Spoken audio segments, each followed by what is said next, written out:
क्या नाम है आपका? गिरधर शर्मा। कहाँ रहते हो आप? भीलवाड़ा राजस्थान। अच्छा, पापा का क्या नाम है आपके? नवल किशोर शर्मा। मम्मी का? इंदिरा शर्मा। अच्छा, भीलवाड़ा में रहते हुए कितना टाइम हो गया आपको? 20 साल। पढ़ाई कहाँ तक की है आपने? मैंने अभी MBA कंप्लीट किया है। हम्म। JK बिजनेस स्कूल गुड़गांव से। गुड़गांव से। अभी जॉब कर रहे हो या घर पे ही हो? अभी तो लाइक घर पे ही हूँ। वर्क फ्रॉम होम चल रहा है। फैमिली में कौन कौन है आपके? फैमिली में ममा है, पापा है, भैया है जो मुंबई में काम कर रहा है डॉनियर हाउस में। हम्म। और बस मैं हूँ। भाई का क्या नाम है? गिरिराज शर्मा। अच्छा, आपको बोलने में क्या प्रॉब्लम होती है? लाइक स्टार्टिंग में क्या होता था कि मैं बहुत जल्दी जल्दी बोलने की कोशिश करता था, तो उसमें कई बार कोई वर्ड्स निकल ही नहीं पाते, लाइक वो वहीं पर अटक जाते थे। तो फिर अब जैसे अगर अभी भी मैं अगर कुछ जल्दी बोलने की कोशिश करता हूँ, लाइक अगर कोई लाइन में चाहूँ कि जल्दी ख़त्म कर दूँ, तो कभी कभार होता है। तो उसके लिए मुझे काम रहना पड़ता है, पॉजेस पे ध्यान देने होते हैं, सांस पर ध्यान देना होता है, और लाइक के जो कौन सा वर्ड कैसे बोलना है। यहाँ कितने दिन हो गए थेरेपी में? यहाँ पर आज 28th क्लास है। हम्म। तो बस अच्छा, घर पे कितनी देर प्रैक्टिस करते हो? घर पे कोई फिक्स टाइमिंग नहीं है, जिससे अगर कभी मौका मिल जाता तो कभी आधा घंटा, कभी 45 मिनट, कभी 40 मिनट। दिन में कितनी बार करते हो? एक बार। अच्छा। अच्छा, और अभी आपका कॉन्फिडेंस लेवल कैसा है? लाइक पहले से तो बहुत ज़्यादा ऊपर है, हम्म।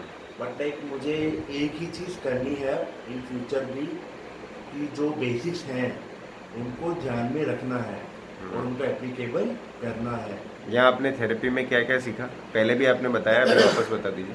हम्म, थेरेपी में क्या क्या सीखा आपने? ओके। तो थेरेपी में फर्स्ट ऑफ ऑल कि जब अपन बोलना स्टार्ट कर रहे हैं तो एक सांस ले लेनी चाहिए ताकि जिससे बोलते टाइम अपने को पता रहे कि कहाँ पर पॉजेस लेने हैं, 1 सेकंड सोचने का टाइम मिल जाए। ठीक है, कौन से वर्ड पे क्या होगा, एक कहाँ जीभ ऊपर जाएगी, कहाँ जीभ नीचे आएगी, कहाँ मुंह खुलना तो चाहिए। ये इसके लिए, सीखने के लिए आपने थेरेपी में क्या किया, वर्ड्स एक को प्रॉपर सीखने के? फर्स्ट ऑफ ऑल तो ना, जैसे किसी भी वर्ड को लंबा करते थे, जैसे उसको करते थे, मिनिमम टाइमिंग 15 सेकंड्स था। उससे क्या होता था कि लाइक सांस पर कंट्रोल हो जाता है, कि लाइक बात कर रहे हैं तो अगर जैसे बिना पॉज के भी बोलना पड़े, तो do we have the control on like on our breath, तो वो होता था। उसके बाद कि जैसे मेरे क्या था कि फर्स्ट लेटर पे होता था इनिशियली, तो फर्स्ट लेटर लंबा करें उसके बाद फ्लो बना के रखें, तो फर्स्ट लेटर लंबा करते थे। प्रोलोंगेशन के अलावा और क्या सीखा आपने? लाइक इसके बाद कि सबसे पहले तो लाइक कुछ भी मतलब मैं कर रहे हूँ, हड़बड़ाहट में नहीं करना है, आराम से सांस लो, टेक अ लॉन्ग ब्रेथ। तो ये एकदम से शुरू हो गया है या इसका कोई प्रोसेस था? लाइक धीरे धीरे ही होता है। फर्स्ट ऑफ ऑल तो जैसे फिर वो सांस वाला था, उसके बाद एक एक वर्ड को ट्राई किया कि में कैसे बोलना है, तो आ क्या में कैसे बाय द बोलना टाइम आपके प्लान चेंज होते रहे? है। हाँ, लाइक फर्स्ट डे तो जब था हमारा, हम लोगों ने मतलब अपन ने यही प्रैक्टिस करी थी। उसके बाद कैसे बोलना है, फर्स्ट वर्ड में तो पहला वर्ड लंबा होता था, जैसे मैं वहाँ जा रहा हूँ वो होता। फिर उसके बाद थोड़ा चेंज हुआ कि गैप्स कहाँ कहाँ लेने हैं, फिर उसके बाद सांस बीच में लेने का था। तो ऐसे डे बाय डे प्रोग्राम्स चलते थे, जिससे लाइक साथ सारी चीज़ें एक साथ भी नहीं सीख सकते, बिकॉज लाइक 20 साल हो गए थे मेरे को, तो ब्रेन को कहीं ना कहीं ट्रेन करना था, वो 2 दिन में तो नहीं होगा। आपके कॉन्फिडेंस को बढ़ाने के लिए थेरेपी पे क्या क्या चीज़ की जाती है? लाइक फर्स्ट ऑफ ऑल तो कि सांस प्रॉपरली लेना, इससे क्या होता है कि सोचने का भी टाइम मिल जाता है, कि हमें सोचकर बोलना है, और दूसरा कि लाइक कोई भी वर्ड मुंह में स्टक नहीं हो जाए। कई बार चाय पे चे चे चे चे चे करके निकलता रहता है, तो प्रॉपरली मुंह खोलना है, ताकि जिससे क्या हो कि मुंह बंद ना रह जाए। इसके लिए आपके मूवमेंट सही होना जरूरी होता है। हाँ, लाइक जैसे क्या होता है कि हम आपकी टंग कहाँ जा रही है, आपके टीथ वही। कहाँ जा रहे हैं, किस वर्ड पे, मतलब मुंह का मूवमेंट कैसा रहेगा, जीभ ऊपर जाएगी नीचे आएगी। पहले आपका मुंह इतना खुलता था बात करते नहीं, टाइम? पहले नहीं खुलता था ऑब्वियसली, जिससे क्या होता था कई बार वर्ड्स मुंह में ही अटक जाते थे। जैसे अगर मैं बोलना है तो मुंह खुल ही नहीं पाता था। फिर धीरे धीरे अपन च्यूइंग की एक्सरसाइज भी करते थे, जिससे मुंह पूरा खुलने लगे। बात करते टाइम भी मुंह खोले, ताकि जिससे मतलब वर्ड्स प्रॉपरली निकल सके। तो वो कॉन्फिडेंस बढ़ाने के लिए क्या क्या चीजें करवाई? कोई जीडी वगैरह इस तरीके से होता है क्या? हाँ, मतलब कुछ लाइक टास्क दिए जाते हैं? जैसे मतलब न्यूज़पेपर पढ़ना, उसके बाद पढ़ने के बाद लाइक न्यूज़पेपर को नॉर्मली पढ़ना कि उसमें भी कुछ पैटर्न रहता है? मतलब हर चीज़ फॉलो करनी होती है।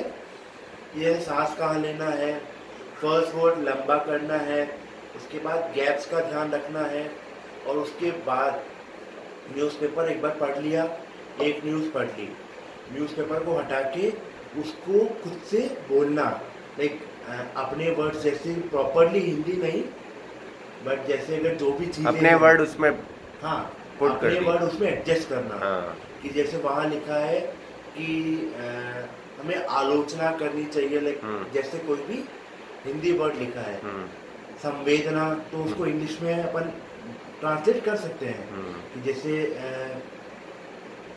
वो कंडोलेंस, जैसे इंग्लिश में कंडोलेंस बोलते हैं, तो सहानुभूति को अपन ने चेंज कर दिया इस वर्ड में, कंडोलेंस में। इसके अलावा रीडिंग के अलावा और क्या क्या किया? रीडिंग के अलावा, उसके अलावा जैसे अगर जीडी होते थे, किसी भी टॉपिक को लेकर अपन डिस्कस कर रहे हैं कि लाइक तुम उसके अगेंस्ट हो या फेवर में हो। बाहर के लिए क्या कुछ टास्क दिया गया क्या? बाहर के लिए जैसे किसी भी शॉप पर गए, जैसे मुझे फोन के लिए बोला था कि किसी भी एक शॉप पे जाओ, मोबाइल शॉप पे, लाइक वहाँ पर 5 मिनट बात करके आओ, और वहाँ पर एक वीडियो रिकॉर्डिंग हो सके तो वो ले आना, बाकी मतलब ऑडियो लेके आना, उससे बात करते हुए मतलब बंदे से कैसे क्या रहा, तुमने उससे कैसे सवाल पूछे, रिवर्ट बैक में जवाब क्या मिले, वो कॉन्वर्सेशन एटलीस्ट 5-7 मिनट की तो होनी चाहिए, एक जिससे पता चले कि कैसे क्या मतलब। बाहर फोन पे कितना प्रॉब्लम होता है अब फोन पे कितना प्रॉब्लम होता है? लाइक फोन पे की वही है कि जब अगर मैं कुछ चीजें जल्दी बोलने की कोशिश, पुराने वाले में चले गए तो प्रॉब्लम हो जाएगा। हाँ मतलब पैटर्न याद रखने के बाद भी कुछ प्रॉब्लम होता है क्या? थेरेपी में सिखाया हुआ याद रखने के बाद भी? नहीं, अगर मैं फॉलो करता हूँ तो कुछ नहीं होता, like to be very frank, उसके बाद तो सब सही था। बट अगर कभी मैं भूल जाता हूँ, कभी स्लिप ऑफ माइंड हो जाता है, तो दिक्कतें आती है। तो लाइक अगर मान लो दिक्कत आ जाए ऐसे टाइम पे, जो सिखाया हुआ भूल गए या एकदम से ब्लैंक हो गए, तो उस टाइम पे आप क्या करते हो? लाइक मैं सबसे पहले तो काम हो जाता हूँ, क्योंकि क्या है उस टाइम पे कि अगर मैं वापस ट्राई करता रहूँ तो वो चीज़ें लाइक वो हटने वाली नहीं है। कि जैसे अगर मैं ट्राई करे जा रहा हूँ तो 1 मिनट पहले काम हो जाओ, बेसिक्स याद करो कि भाई क्या बताया था, कौन से वर्ड पे कहाँ पे क्या। तो ऐसा इतना सोचने में टाइम वेस्ट नहीं होता या फटाफट से आ जाता है दिमाग में? लेकिन अगर हैबिट रहेगी, अगर प्रैक्टिस रहेगी, तो वो 1 सेकेंड में माइंड में क्लिक कर जाएगा कि अपने को ऐसे करना था। और कई बार क्या होता है सेल्फ रियलाइज हो जाता है कि जैसे मैंने सांस नहीं ली, मैंने गैप्स नहीं लिए, वो अगर हैबिट रहती है तो वो क्लिक कर जाता है माइंड में। तो अगर वो अपने को पता है तो लाइक उसमें इम्प्रूव कर सकते हैं। उसके बाद भी मतलब उसको ट्राई करो कि फॉलो कर सको प्रॉपरली, बस। अच्छा, अभी आपको क्या लगता है कि आपको कितने दिन और प्रैक्टिस करना पड़ेगा यहाँ पे? नहीं, यहाँ पे तो लाइक अकॉर्डिंग टू मी जिस दिन में फर्स्ट डे आया था और अभी इम्प्रूवमेंट तो बहुत है, पर लाइफ में तो अब इसको फॉलो करना ही पड़ेगा। लाइक हमेशा कि if I want to like जो गलत चीज सीखा है उसको भूलना पड़ेगा और नया जो सीखा है उसको मतलब अप्लाई करना पड़ेगा। जो ब्रेन को पहले पता था हम्म, कि जल्दी जल्दी बोलना है, मतलब जितना जल्दी हो सके खत्म करके आगे निकलना है, वो नहीं, मतलब उसको कहीं ना कहीं अडॉप्ट करना पड़ेगा नए वाले को टू गेट ओवर इट। तो वही है कि काम रहो, जो बताया है लाइक जो बेसिक्स थे उनको हमेशा याद रखो, try to follow them, like breath properly लो, गैप्स लेते रहो, और कहाँ कहाँ पे रुकना है, लाइक जैसे फुल स्टॉप के बाद पॉज लेना है, फिर अगला वर्ड स्टार्ट होगा, फिर वो सब कुछ वो लोग तो करना ही पड़ेगा, like to for the life long. वही है। चलो ठीक है।